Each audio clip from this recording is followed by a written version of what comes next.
It's Rick without the K. James presents, in my opinion, podcast. Don't forget to hit the subscribe button, as well as the notification bell. Thank you for watching. Since we're on music, I just wanted to ask both you guys, because I feel like I graduated first, then you graduated a few years later, then she graduated a few years later. So what music reminds you of high school? I'll go first. My senior year in high school, I thought about it, and I was like, fuck. Damn, I'm old. Like, I remember my senior year in high school, both Tupac and Biggie died. Like I'm that old to remember that was the year. So when it comes to high school, it had to have been Tupac. You know what I mean? I was trying to live that thuggish, ruggish bone type life back then. It's So the thuggish, ruggish bone. so something like that, it would have to have been, you know, again, we've talked about it. Wu-Tang came out when I was in high school. Biggie was out. Tupac. Outkast was just about to spring out. I think it was Goody Mob before Outkast. You know, any of that shit just takes me back because I was living that life where we were drinking malt liquor and shit like that in high school, because I was a latchkey kid and I didn't really have any parents after the age of about 16. So for me, it was just that thug hip hop life where it just that's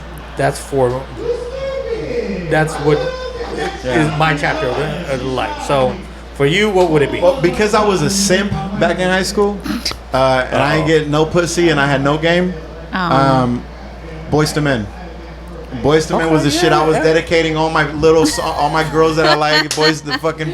Let's don't wait till the water runs dry. Fucking writing poetry and shit, getting no play. Because I didn't realize at the time that girls don't like to be treated well. I didn't realize that.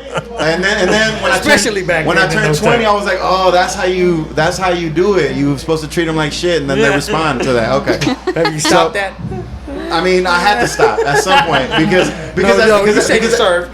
at some point you got so many, you're messing with so many girls that it just becomes problematic. So at some point, every dude has to be like, all right, I gotta stop this shit. This is just fucking, this is too much. So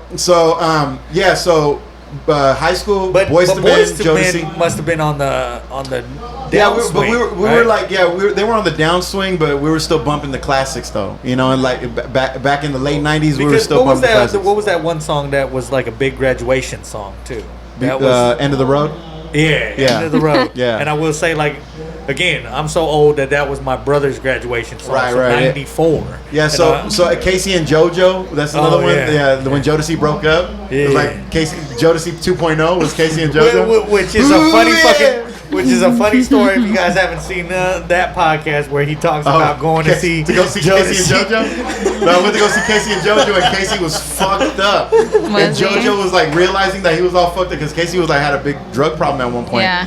And this is like years after though, like they were doing like their little reunion shit. And JoJo was just trying his best to keep the show going. And Casey was just laying on the stage all fucked up. And, JoJo was just like, ooh yeah, ooh yeah. Ooh yeah! Ooh yeah! Passed out on the couch. Ooh yeah! And JoJo was like, it was bad. It was bad. So yeah, so Jodeci, Casey, JoJo, Boys to Men, obviously Tupac and Biggie. They were already dead by then, but guys like that, bro. Those to me are the markers. Again, I thought it would have been different. Like if people didn't really know us, they would have thought. Since I'm more sensitive, I would have been R&B. I fuck R&B heavy, dog. Yeah.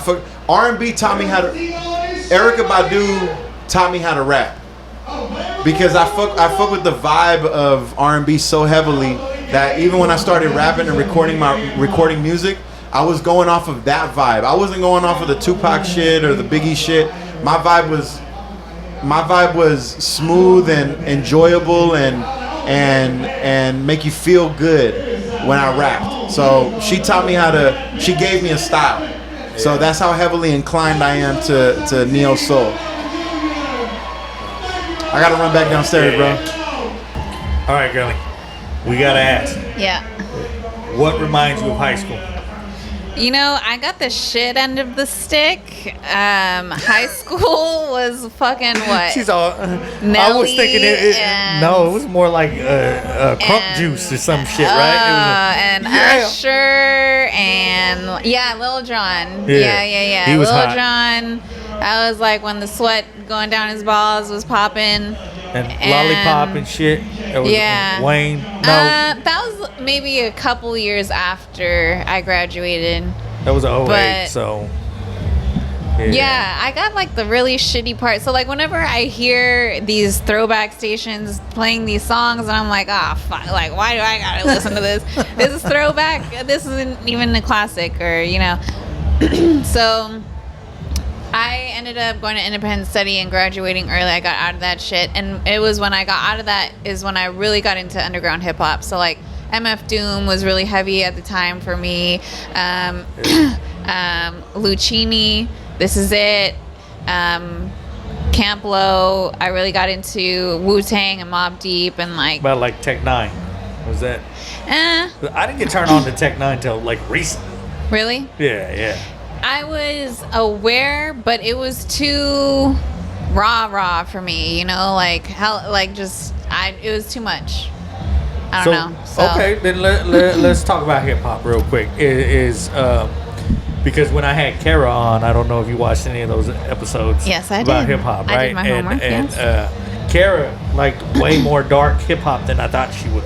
Yeah. She was a big Mobb Deep fan, a big Biggie fan, where I was like, really? You liked? She picked Biggie over Pac, where I would never do that, you know, just because I'm West Coast, motherfucker. But so what kind of hip hop do you like then? What you don't want that dirty, grungy feeling to it? Well, I just don't want to be yelled at, you know? Like, I feel like Tech So Busta 9 Rhymes? and... Woo-ha! Yeah, no, he was cool, but I don't know. I really gravitated towards the more aggressive, because I was, like, you know, really angry at the time, and I had some shit to prove and whatever. So, like, I really gravitated to the more aggressive style of things, but... You know, like Rakim, like Wu-Tang, like SZA, like these guys not only had the aggression, but had like the smooth flow to it. Like they had some shit that will cut you, but they'll do it smooth, like, you know. So I don't know. I just really like that East Coast swagger a lot. And I felt like at the time the West Coast was on some soft shit, like who gives a fuck, you know? We had Game. Nah. No? Nah. That era, oh God, and 50 Cent and all that shit. Like, that was when he was... Whoa. His first album was fire. To an extent. I remember his mixtapes being fire, like the shit that came out right before he put that record out. Well, then maybe you do like more gritty shit then. But maybe you want that in your face. I do. I like that because it's like, I don't know. I just felt like the West Coast was at that time so forced and like putting on a show, whereas the East Coast was like, we ain't got nothing to prove. Like it's for real out here. What Charlie Murphy, my main man, Rick James. That's the one you think, the comedian Rick James. Get up. I can't hear my neighbor crying, I can't breathe. Don't forget to hit the subscribe button, as well as the notification bell. Thank you for watching.